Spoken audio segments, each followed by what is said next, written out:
சென்னை தலைமைச் செயலகத்தில் நீர்வளத்துறை அமைச்சர் ஆனந்தை சந்தித்த பாமக தலைவர் அன்புமணி ராமதாஸ் மேகதாது விவகாரம் குறித்து பேசினார்.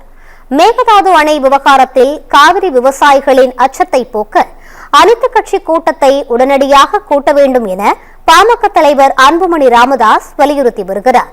இந்நிலையில் சென்னை தலைமைச் செயலகத்தில் நீர்வளத்துறை அமைச்சர் ஆனந்தை சந்தித்து அன்புமணி ராமதாஸ் ஆலோசனை நடத்தினார். தலைமைச் செயலகத்திற்கு வருவதற்குள்ளே வாசல் வரை சென்ற அமைச்சர் ஆனந்த் அன்புமணி ராமதாஸை வரவேற்று அழைத்துச் சென்றார்.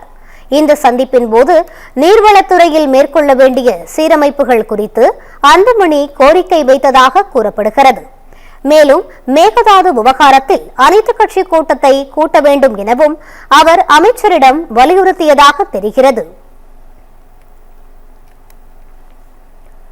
தமிழ்நாட்டின் நீர் மேலாண்மை நீர்ப்பாசன திட்டங்கள் குறித்து தமிழக அரசிடம் எடுத்துரைக்க வேண்டும் என பாமக தலைவர் அன்புமணி ராமதாஸ் தெரிவித்தார்.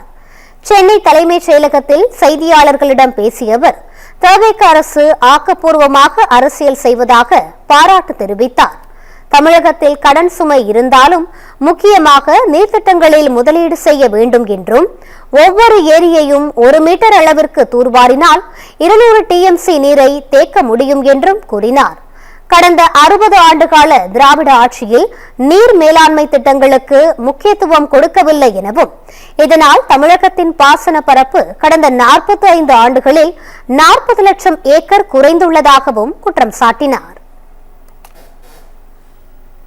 தென்பண்ணை செய்யார் இணைக்கின்ற திட்டம் இப்படியெல்லாம் கிட்டத்தட்ட ஒரு 10-12 திட்டங்களை பற்றி விரிவா பேசணும். நல்ல ஒரு கருத்தான ஏத்துக்கிட்டாங்க, அதிகாரிகள்லாம் வச்சுக்கிட்டு ஏத்துக்கிட்டு இருக்காங்க. இது எங்களுக்கு ஒரு உண்மையிலேயே எங்களுக்கு ஒரு மகிழ்ச்சியா இருக்கு. ஆக்கப்பூர்வமான ஒரு அரசியல் இந்த அரசு செய்து வருகிறது என்று நான் என்னால சொல்ல முடியும். அதை ஏத்துக்கிட்டு மட்டும் இல்ல, நிச்சயமா அடுத்தடுத்து ஃபாலோ அப் என்ன பண்ண போறோம்.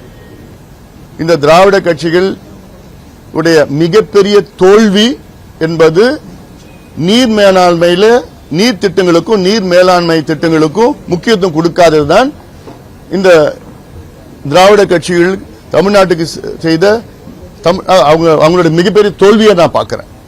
துரோகம்னு சொல்றது பெரிய வார்த்தை, அது ஆனாலும் தோல்வியா நான் பார்க்கிறேன். ஒவ்வொரு ஏரியா 1 மீட்டர் தூர்வார்னா 200 TMC கொள்ளளவு நம்ம இன்க்ரீஸ் பண்ணலாம் தமிழ்நாட்டில். இவ்வளவு ஸ்கீம்ஸ் எல்லாம் இருக்கு, ஆனா அதுக்கு திட்டம் போடணும், அதுக்கு நிதி போடணும், எல்லாம் இருக்கு.